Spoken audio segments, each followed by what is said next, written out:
Hello, everybody. Please welcome back as my green screen fades in and out to the lockdown sessions of Wrestling Travel, presented to you as always by our good friends at Wrestle Merch Central. Please check them out, WrestleMerchCentral.com.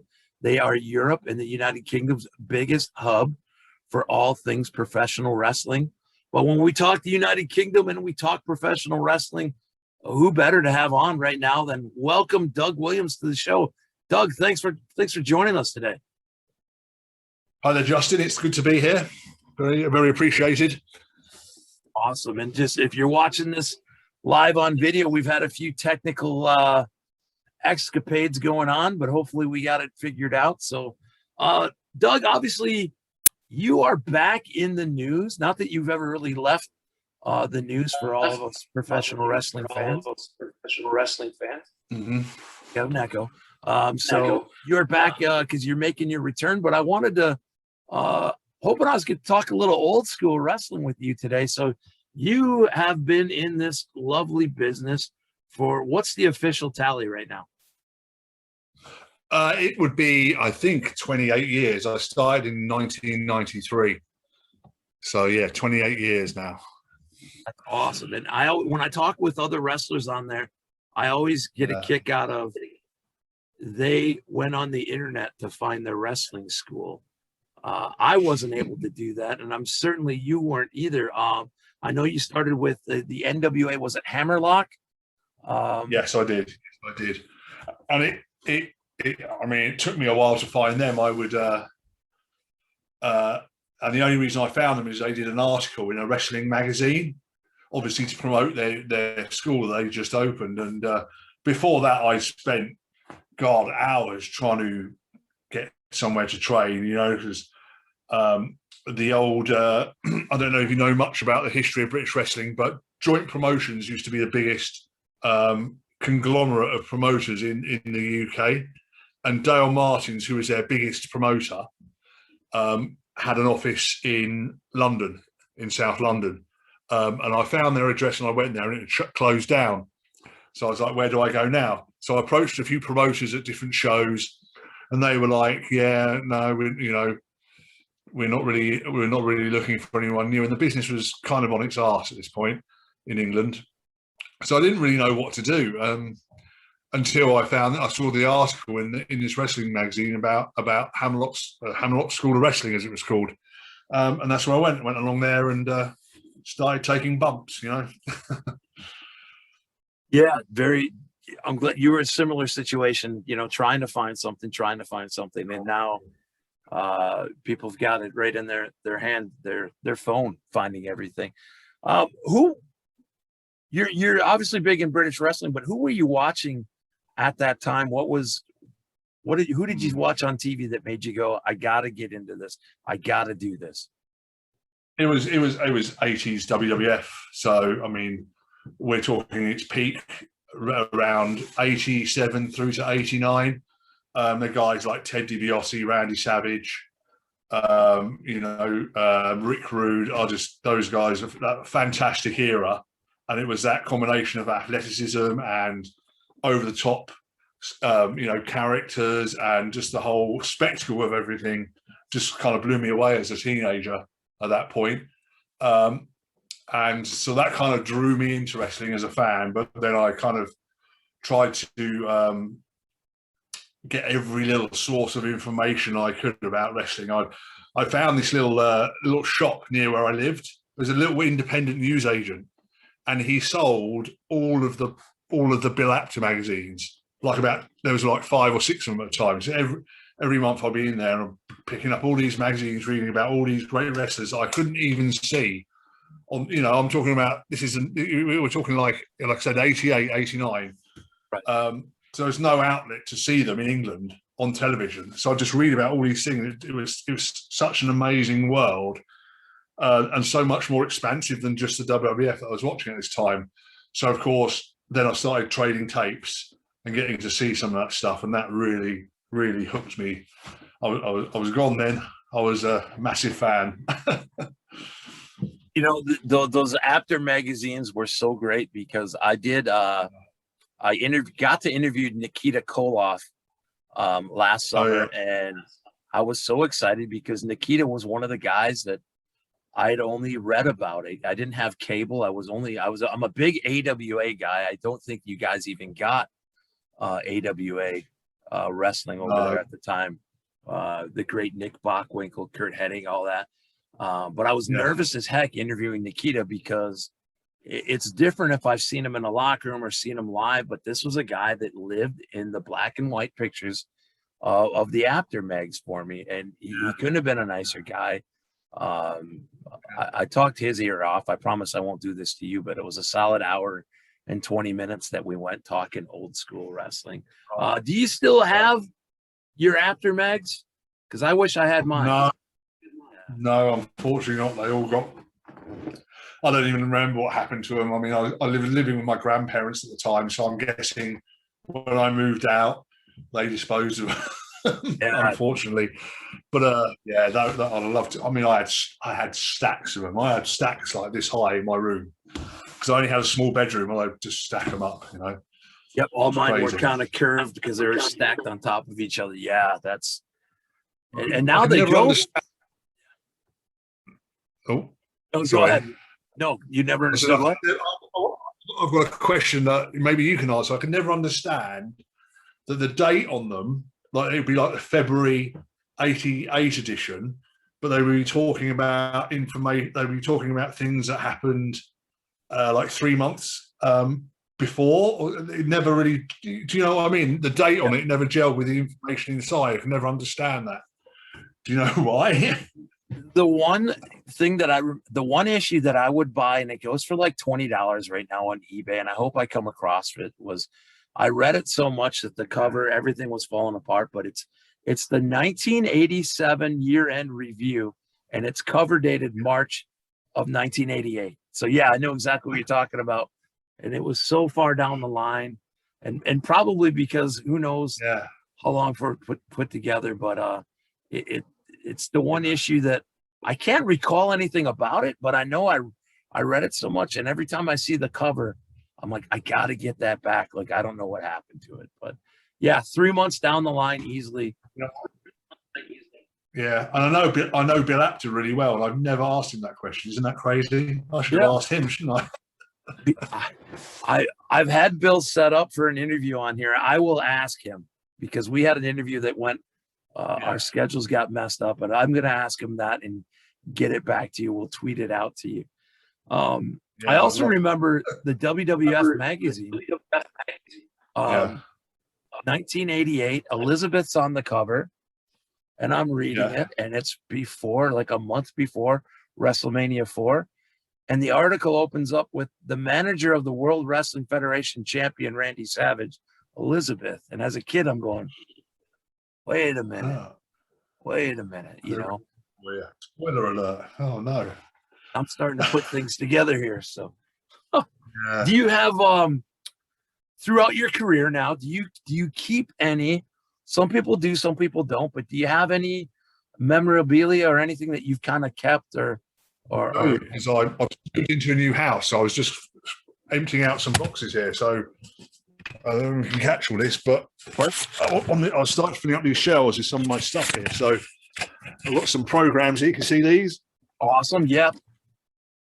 And then I've got some Japanese magazines that I was in, other magazines, wrestling magazines, all part of. I've got programs there, loads of programs here. And then I've got a whole two boxes here full of photographs and all sorts of stuff. That's awesome. I'm glad. So I kept all that. I've just been rooting through it and sorting it out and just stacking it into piles here in my place. So it's and I've got a load of posters folded up and things that I need to get framed, so I can get them all framed and everything up on the wall. But you've got to keep this stuff. You know, I was lucky that I stored it and it didn't get rotten or damp or anything like that. It's all perfectly okay. I'm the same way with like photos and stuff when I'm at a show and able to meet a legend or get a photograph and keep it, because it's just my brain, I forget, and some of the stuff is just cool to have. DVDs and VHS tapes. I'm gonna go right now. if you have them, we're going through something over here with the WWE network moving over to this NBC thing called Peacock. And a lot of stuff is getting edited, but a lot of stuff is not even getting loaded up. So I've always been a big proponent of physical media. So I'm keeping all my DVDs and VHS tapes, especially those ones. When you first started tape trading, do you remember some of the first tapes that you got and what was on them? Oh wow, yeah, I was getting. I try and get hold of All Japan, as much All Japan as I could get hold of, and then a lot of it was ECW at that time. We're talking, so we're jumping forward to 95, 96. I was getting mostly All Japan, ECW, and the odd other kind of indie Japan, like the Deathmatch, FMW or something like that. So a bit of Smoky Mountain Wrestling. So that was mainly what I was getting around that sort of time. All the WWF stuff was easily available in retail stores from like maybe 1990 onwards. It was always easy to pick up all that stuff. It's tricky to get any NWA or any NWA affiliates from like early to mid 80s. That was very difficult to get hold of over here. Very difficult. It took me a long time before I really saw any of that. But World Class, we got a lot because World Class was actually broadcast on a TV channel over here. So I do remember watching some of that at the time. And it was vastly different to WWF. And I've recently, I started to dive in about a year ago on some old World Class. And I tell you what, maybe just because I'm a wrestling nut, it holds up for me. It's a lot of fun, good storytelling. I always found it the same thing, really. I watched quite a bit of it off the network. Maybe last year when lockdown first started, and I was rooting around for stuff to watch. And a lot of it looks like genuine fights, like they're really going at it. You know what I mean? It's not clinical, it's not clean, it's not smooth. Real fights are not like that, are they? They're wailing on each other with punches and kicks, and then they'll hit the move. You know what I mean? And the other guy's furiously fighting back, and it has that real kind of authentic fight feel to it, but still professional wrestling, if you know what I mean. It's still professional wrestling, but it's very much that Texas brawling style that everyone talks about. So yeah, I mean, I'm the same as you. I thoroughly enjoyed it. Yeah. Yeah. Now it's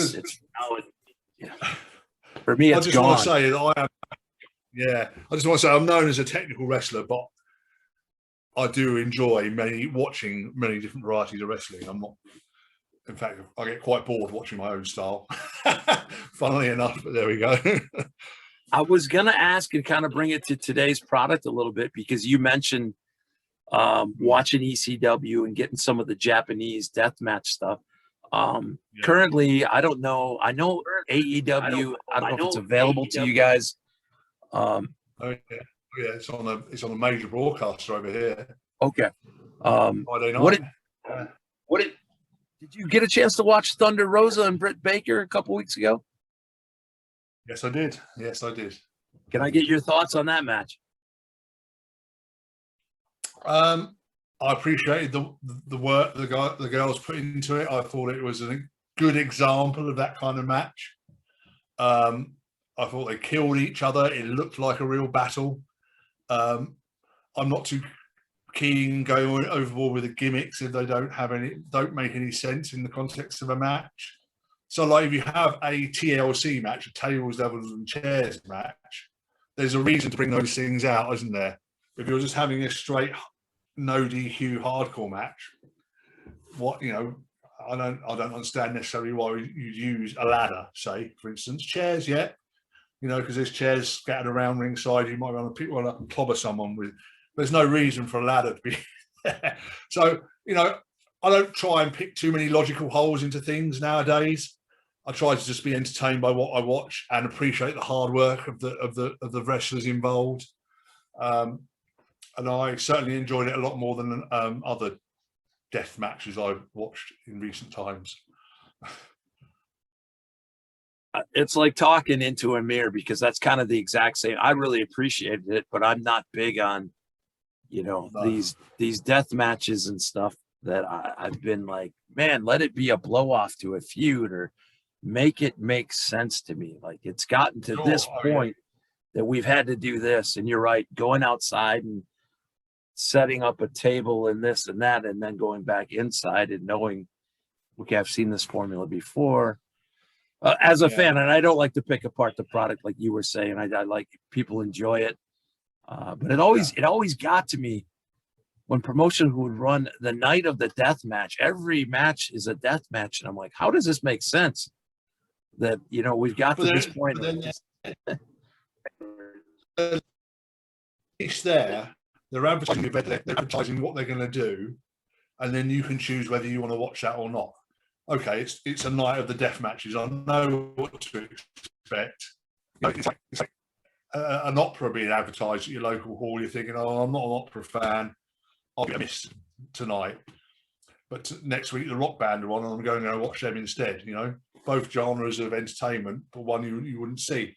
So whatever you and I think of deathmatch in the context of pro wrestling and the reputation and the image it portrays for pro wrestling, at least if you're going along to a deathmatch show, you know what you're going to get at the end of the day, don't you? Very, very true. I'm trying to keep an eye on the time here. So during this lockdown, right around a year ago today, I was just talking about this the other week. Everything went dark. We weren't sure what was going on. I'm enjoying watching March Madness, as we speak in 2021, but all sports stopped. Of course, the AEW and the WWE continued on TV, but what has this lockdown been like for you? What have you, and I know in the UK it's been different than here in the US, with different lockdowns. So what have you discovered? Obviously you're moving houses, but what have you been doing to keep yourself going? I mean, I work for local government in a regular job anyway, and I'm classed as what they call them key workers over here. So I'm still allowed to go out and do my job. So that's been keeping me busy. But aside from that, I mean, everything's closed. No gyms are open, no restaurants, no cafes. The only shops open at the moment are supermarkets, literally, food stores. That changes in 10 days' time, thankfully. But obviously, like I said, we've been coming in and out of lockdown. So there was that initial 5 months of lockdown where, I worked from home. I just did home workouts. I didn't do very much. And, from a personal point of view, it was hard on me mentally. It was hard on my family at the time. And then obviously we came out of that lockdown. I was able to get to the gym, do a little bit more. Still no wrestling, though, of course. A few sports started coming back. And now we're in the third, what we call the third lockdown. And we're coming towards the end of that now. And we can see a path out of it. People are being vaccinated. Death rates and admission rates to hospitals have dropped right off. I thought it was the right time to kind of announce a comeback, really. It gives promoters sufficient time to book me and advertise me and promote me for any upcoming shows that they are foreseeing to run in the latter half of this year. Because the government have said from June the 21st, all public events can start again. So, of course, promoters are keen to get running. What else can you do, hey, at the moment? Not a lot, though, until that time comes.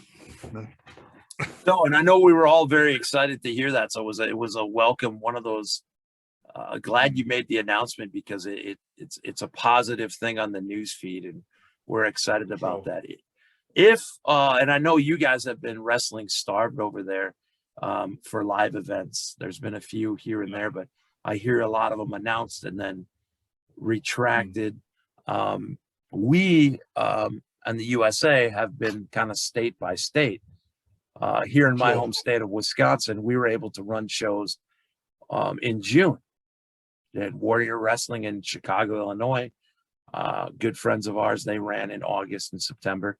My question is, if they open up those borders, let's say before, would you consider jumping back over here and taking some dates in the United States if everything is up and open, or would you wait a while yet?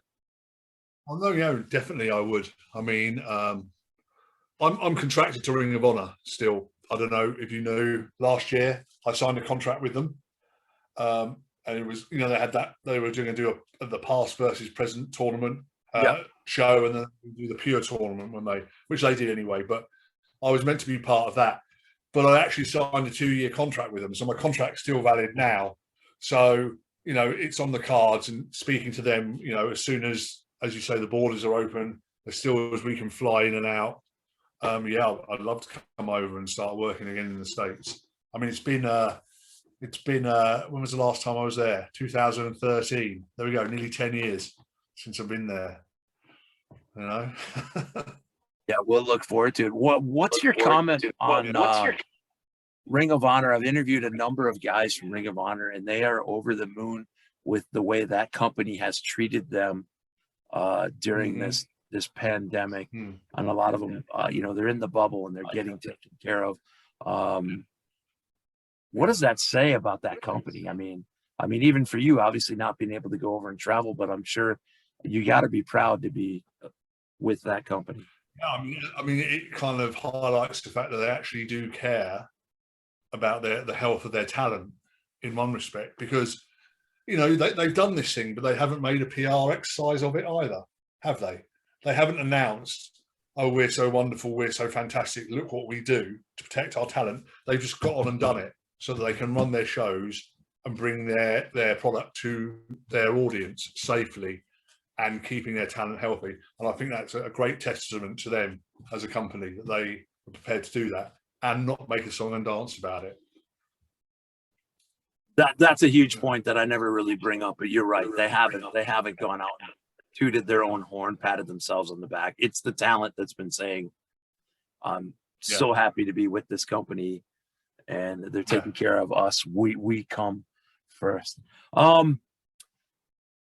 Last couple of questions, because I want to be respectful of your time, and also the internet I feel like it's jumbling up. I'm stepping on your words and everything here, so I want to make sure we go good. Okay. Wrestle Merch Central is a company that we both know very well, and I know that down the line there's going to be some Doug Williams merch available on there. Can you talk to me about the exciting merch coming up, or what you got planned without giving away too much? Yeah, of course. I mean, I've already on my social media released some graphics for new t-shirt designs that are going to be coming out, and also an old retro Doug Williams t-shirt as well for anyone who wants to relive the early 2000s. You can get hold of one of those as well. There's going to be all sorts of bits and pieces. I mean, Wrestle Merch, they'll put my face on anything, pretty much. Fanny packs and badges and caps and bags. I'm happy whatever they want to do. They feel they can sell on my behalf. More power to them. But I mean, if you check out my social media, you'll see some of the design being released in the next couple of weeks. And it's exciting. It's exciting. I mean, I've never been big on merchandise personally. I've always been, one, because 90% of my career I've been with companies that do merchandise on my behalf anyway. TNA did, Noah did, the old British company FWA. Back in the day, they did merchandise for me. But I was never a big believer in standing out the front in the venue before the show's starting, selling the stuff yourself, like a lot of guys do. I think it kills some of the illusion when we do that. So it's good to actually get some merch on board through a professional company, and get some stuff out to my fans finally again. Yeah, no, they've got some great stuff. I know Dino, great stuff. They do a great job. we're gonna come up when this is released. It's gonna be right around the Hall of Fame for the WWE. Okay. So I want to get your thoughts on one of the greatest things to happen since I've been working with Wrestling Travel is seeing the British Bulldog. As far as the UK fans are ecstatic about that. Do you have any? I'm not Hall of Fame snubs, but guys that you're like, hey, these guys are Hall of Fame worthy in my. Do you have a couple names out there that you think, hey, these guys should go into that Hall of Fame? Well, I'm not really sure who is or isn't in it, but I mean, I think a Demolition in there, because I'd put Demolition in there for sure, because they were one. I mean, they just blew me away when they came into WWF back in, I think, 87, 88. So yeah, I think they deserve to be in there. Demolition. What about Sid? Is he in there? He was one of my favorites. No, Psycho Sid. Sid is in. No. No. I'd love to see him go in as well. Yeah, he was one of my favourites. Just the look of him when I was younger, I thought that's how I want to look as a wrestler. Yeah. Unfortunately, I'm not 6'9", but other than that, yeah, I think those guys would definitely be two of my pick. Or yeah, definitely some good names. A lot of good names left out there. So, yeah, it's just. They're cramming two classes into one here, which is whatever they need to do. Final question is always my most important question, Doug. First, I want to say thank you for joining me on a very Wi-Fi spotty interview that hopefully I can clean up. But most important question I always ask is, where can the fans, if they're not already following Doug Williams, what are the social media? Where can they follow you? Obviously, Wrestle Merch Central is a good place for Doug Williams merchandise, but where can we find all things Doug Williams? Well, first is my Instagram, which is @DougWilliamsGB, where I post pictures up of the history of my career from various parts of my career. But I've just started putting up graphics to the new merchandise. I'll be putting official event releases up on Instagram as well. So definitely follow me on Instagram. I'm on a real big push on Instagram at the moment. And then I've got Twitter as well. That's @DougWilliamsUK. And same thing again. I announce most of my dates on Twitter too. They'll go up there as and when bookings are released. I'll advertise them and promote them through Twitter. So they're my two main forms of social media. If you want to follow me, if you want to contact me and say hello, or you're an asshole, or whatever you want to say, I don't care. Yeah, please follow me. Yeah, look, I'm going to jump on as soon as we're done with this interview, because I imagine as you're unpacking boxes, there may be some cool pictures coming up here on Instagram. So yeah, I've got a ton of photos I want to get digitized, awesome. So I can put them up there. Awesome. Well, Mr. Williams, I cannot thank you enough. It's been an honor to have you on with us here at Wrestling Travel and Wrestle Merch Central. I'm hoping that you'll be gracious enough that maybe half a year down the road or something, we can catch up and see how the comeback has been. Well, of course, I'll have to go through all of our friends at Ring of Honor, but they like us. So hopefully we get a chance to speak again. So thank you so much for your time. No problem. Thanks, Justin. It's been a pleasure.